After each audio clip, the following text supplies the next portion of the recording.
নমস্কাৰ টাইমেটলৈ স্বাগতম মই অভিলাষ আৰু লৈ আহিছো এটা গুৰুত্বপূৰ্ণ খবৰ বেলত ভোট গণনাৰ বৰ্তমান সময়ত পৰাস্ত হৈছে বিজেপি পৰাস্ত কৰি আপ আৰু কংগ্ৰেছৰ জয় জয়কাৰ পঞ্জাবৰ পৌৰসভা নিৰ্বাচনত বিজেপিয়ে মুখ ঠেকেচা খাইছে ইভিএম নে বেলত পেপাৰত ভোট গণনা হ'ব তাক লৈ বিতৰ্ক চলিছিল আৰু বেলত পেপাৰত লৈ ইতিমধ্যে ভোট গণনা হ'ল আৰু নিৰ্বাচনৰ ফলাফল অহাৰ পিছতেই বেলতৰ ভোট গণনাত পৰাস্ত হৈছে বিজেপি ডাঙৰ খবৰ বিজেপিক পৰাস্ত কৰি আপ আৰু কংগ্ৰেছৰ জয় জয়কাৰ আৰু এই সন্দৰ্ভত সবিশেষ লৈ অহাৰ চেষ্টা কৰিছো জনাই আছো টাইম 8 বিগ ব্ৰেকিং ডাঙৰ খবৰ পৌৰসভা নিৰ্বাচনত পৰাস্ত হৈছে বিজেপি এটা গুৰুত্বপূৰ্ণ খবৰ ৰাজনৈতিক মহলত এটা ডাঙৰ খবৰ বিজেপিক পৰাস্ত কৰি আপ আৰু কংগ্ৰেছৰ জয় জয়কাৰ পৌৰসভা নিৰ্বাচনৰ ফলাফলক লৈ এতিয়া দেশজুৰি তীব্ৰ প্ৰতিক্ৰিয়াৰ সৃষ্টি হৈছে পঞ্জাবৰ পৌৰসভা নিৰ্বাচনক লৈ এতিয়া প্ৰতিক্ৰিয়াৰ সৃষ্টি হৈছে নিৰ্বাচনৰ ফলাফল বিজেপিৰ বাবে এক ডাঙৰ মুখ ঠেকেচা পঞ্জাবৰ পৌৰসভা নিৰ্বাচনত আম আদমি পাৰ্টিৰ চমকপ্ৰদ প্ৰদৰ্শন নিৰ্বাচনৰ পূৰ্বে বেলত নে ইভিএম তাক লৈ চলিছিল তীব্ৰ বিতৰ্ক বেলত নে ইভিএম তাক লৈ বিতৰ্ক চলিছিল বিজেপিৰ দাবী আছিল ইভিএম কিন্তু বিজেপিৰ দাবী সত্ত্বেও অৱশেষত বেলত পেপাৰতেই সম্পন্ন হয় নিৰ্বাচন আৰু বেলত গণনাৰ অন্তত আম আদমি পাৰ্টিৰ চকু কপালত তোলা জয় বেলত পেপাৰৰ নিৰ্বাচনৰ ফলাফল আহি পৰিছে আৰু 950টা ৱাৰ্ডত জয়ী হৈ পঞ্জাবত আপৰ চমক সৃষ্টি 390টা ৱাৰ্ডত জয়লাভ কৰি কংগ্ৰেছে নিজৰ স্থান সুৰক্ষিত কৰিলে তাৰ সমান্তৰালকৈ বেলতৰ এই ফলাফলে বিৰোধী শিবিৰত এতিয়া নতুন উদ্যমৰ সৃষ্টি কৰিছে এটা বিৰোধীয়ে বিভিন্ন ধৰণৰ মত দিবলৈ আৰম্ভ কৰিছে এটা গুৰুত্বপূৰ্ণ খবৰ পঞ্জাবত পৌৰসভা নিৰ্বাচন অনুষ্ঠিত হৈছিল আৰু এই নিৰ্বাচনতেই বিজেপি পৰাস্ত হৈছে বিজেপিয়ে বৃহৎ মুখ ঠেকেচা খাইছে বুলি ক'ব লাগিব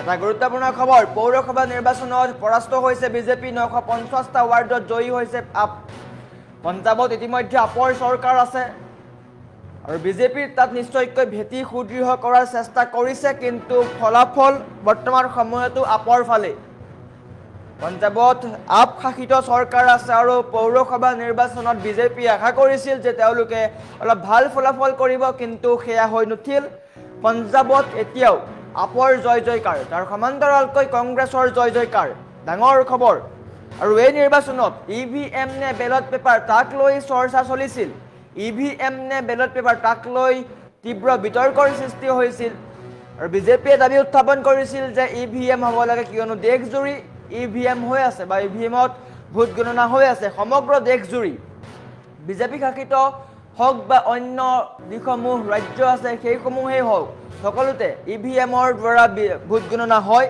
কিন্তু আপে দাবী উত্থাপন কৰিছিল যে বেলত পেপাৰত ভোট গণনা হ'ব লাগে তাৰ সমান্তৰালকৈ কংগ্ৰেছেও এই দাবী উত্থাপন কৰিছিল কিন্তু ডাঙৰ খবৰ বেলত পেপাৰৰ ভোট গণনা অহাৰ পিছতেই বিজেপি পৰাস্ত হয় বিজেপি পৰাস্ত হৈছে আৰু বিজেপিক পৰাস্ত কৰি কংগ্ৰেছ আৰু আপৰ জয় জয়কাৰ পৌৰসভা নিৰ্বাচনৰ ফলাফলক লৈ এতিয়া দেশজুৰি তীব্ৰ প্ৰতিক্ৰিয়াৰ সৃষ্টি হৈছে নিৰ্বাচনৰ ফলাফল এতিয়া বিজেপিৰ কাৰণে ডাঙৰ মুখ ঠেকেচা বুলি ক'ব পাৰি পঞ্জাবৰ পৌৰসভা নিৰ্বাচনত আপৰ চমকপ্ৰদ প্ৰদৰ্শন আপে দাবী উত্থাপন কৰিছিল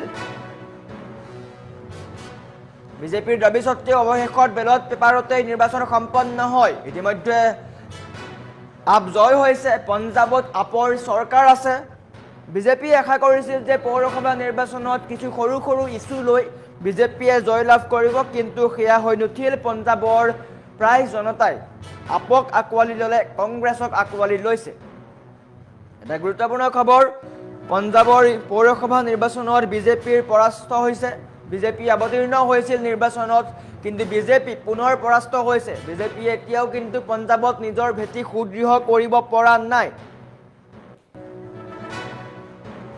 আৰু বিতৰ্ক চলিছিলে ইভিএমক লৈ তাৰ সমান্তৰালকৈ বেলতক লৈ বিতৰ্ক চলিছিলে বিজেপিয়ে দাবী উত্থাপন কৰিছিলে যে ইভিএমৰ দ্বাৰা হ'ব লাগে ভোট গণনা কিয়নো দেশৰ প্ৰায়সমূহ ৰাজ্যতেই ইভিএমৰ দ্বাৰা ভোট গণনা হয় আৰু পৌৰসভা নিৰ্বাচনত বেলত পেপাৰৰ ভোট গণনা হয় আৰু বেলত পেপাৰৰ ভোট গণনা অহাৰ পিছতেই বিজেপি পৰাস্ত হয় বেলত পেপাৰৰ ভোট গণনা অহাৰ পিছতেই বিজেপি পৰাস্ত হয় আৰু আপ আৰু কংগ্ৰেছৰ জয় জয়কাৰ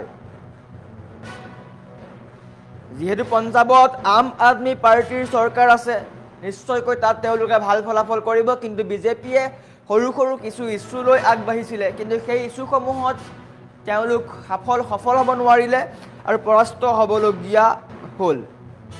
এটা গুৰুত্বপূৰ্ণ খবৰ, পঞ্জাবৰ পৌৰসভা নিৰ্বাচনত বিজেপি পৰাস্ত হৈছে। নিৰ্বাচনৰ ফলাফল এতিয়া বিজেপিৰ কাৰণে ডাঙৰ মুখ ঠেকেচা বুলি ক'ব পাৰি। বিজেপিক পৰাস্ত কৰি আপ আৰু কংগ্ৰেছৰ জয় জয়কাৰ। কেইবাটাও ৱাৰ্ড পাইছে, আপে কেইবাটাও ৱাৰ্ড পাইছে, কংগ্ৰেছেও কেইবাটাও ৱাৰ্ড পোৱা দেখিবলৈ পোৱা গৈছে। আপে 950টা ৱাৰ্ডত জয়ী হৈ চমক সৃষ্টি কৰিছে, তাৰ সমান্তৰালকৈ 390টা ৱাৰ্ডত কংগ্ৰেছে জয় লাভ কৰিছে। আৰু ইয়াৰ পিছতেই কংগ্ৰেছ আৰু আপৰ শিবিৰত বিজয় উল্লাস দেখিবলৈ পোৱা গৈছে। কংগ্ৰেছ আৰু আপৰ শিবিৰত বিজয় উল্লাস, তাৰ সমান্তৰালকৈ এটা গুৰুত্বপূৰ্ণ খবৰ, বিজেপিক পৰাস্ত কৰি আপ কংগ্ৰেছৰ জয় জয়কাৰ। পৌৰসভা নিৰ্বাচনত পৰাস্ত হৈছে বিজেপি। ইভিএম নে বেলট পেপাৰ, তাক লৈ বিতৰ্ক চলিছিলে। বিজেপিয়ে দাবী উত্থাপন কৰিছিলে যে ইভিএমত ভোট গণনা হ'ব লাগে, কিন্তু বিজেপিৰ দাবীক নস্যাৎ কৰি বেলট পেপাৰত হৈছিল ভোট গণনা। আৰু বৰ্তমান বেলট পেপাৰৰ ফলাফল আহিছে, আৰু বেলট পেপাৰৰ ফলাফল অহাৰ পিছতেই বিজেপি পৰাস্ত হৈছে। পৌৰসভা নিৰ্বাচনত বিজেপি পৰাস্ত হৈছে, বৃহৎ মুখ ঠেকেচা বুলি ক'ব লাগিব। বিজেপিক পৰাস্ত কৰি আপ আৰু কংগ্ৰেছৰ জয় জয়কাৰ। আপ আৰু কংগ্ৰেছৰ জয় জয়কাৰ দেখিবলৈ পোৱা গৈছে, আৰু এনেকৈ বিজয় উল্লাস কৰিছে সকলোৱে। বেলটৰ ভোট গণনাত পৰাস্ত হৈছে বিজেপি। আৰু ইয়াক লৈ এতিয়া চৰ্চা অব্যাহত আছে, কিয়নো কেইবাখনো আসন পাইছে। 950খন আসন আপে লাভ কৰিছে, তাৰ সমান্তৰালকৈ প্ৰায় 300ৰো অধিক ৱাৰ্ড লাভ কৰিছে কংগ্ৰেছে। 950টা ৱাৰ্ড আপে লাভ কৰিছে আৰু 390টা ৱাৰ্ড কংগ্ৰেছে লাভ কৰিছে। আৰু বেলটৰ এই ফলাফলে এতিয়া বিৰোধী শিবিৰত উদ্যমৰ সৃষ্টি কৰিছে। এটা গুৰুত্বপূৰ্ণ খবৰ, ৰাজনৈতিক খবৰ, বিজেপিৰ কাৰণে ডাঙৰ খবৰ বুলি ক'ব লাগিব, বেয়া খবৰ বুলিও ক'ব লাগিব বিজেপি সমৰ্থকসকলৰ কাৰণে, কিয়নো পঞ্জাবৰ পৌৰসভা নিৰ্বাচনত পৰাস্ত হৈছে বিজেপি। ইয়াৰ সমান্তৰালকৈ আপ আৰু কংগ্ৰেছৰ জয় জয়কাৰ। 950টা ৱাৰ্ডত আপে জয় লাভ কৰিছে আৰু 390টা ৱাৰ্ডত কংগ্ৰেছে জয় লাভ কৰিছে, আৰু এই জয়ৰ পাছতেই বিজয় উল্লাস দেখিবলৈ পোৱা গৈছে।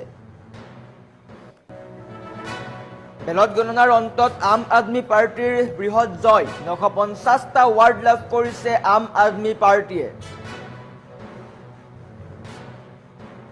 দেশৰ ৰাজনীতিত এটা গুৰুত্বপূৰ্ণ খবৰ, বিজেপিক পৰাস্ত কৰি এতিয়া কংগ্ৰেছ আৰু আপৰ জয় জয়কাৰ। পঞ্জাবৰ পৌৰসভা নিৰ্বাচনত কংগ্ৰেছৰ আৰু আপৰ বৃহৎ জয়, তাৰ সমান্তৰালকৈ বিজেপিৰ মুখ ঠেকেচা বুলি ক'ব পাৰি।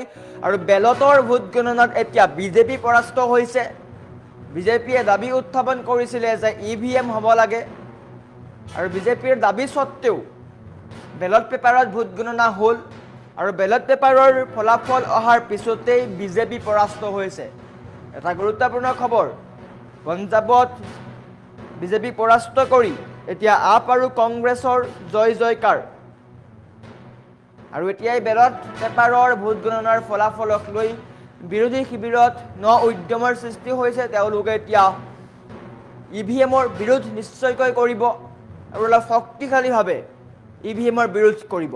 লক্ষণীয় হ'ব বিজেপি আগন্তুক সময়ত কেনেকৈ পঞ্জাবত নিজৰ ভেটি সুদৃঢ় কৰিবলৈ সক্ষম হয়।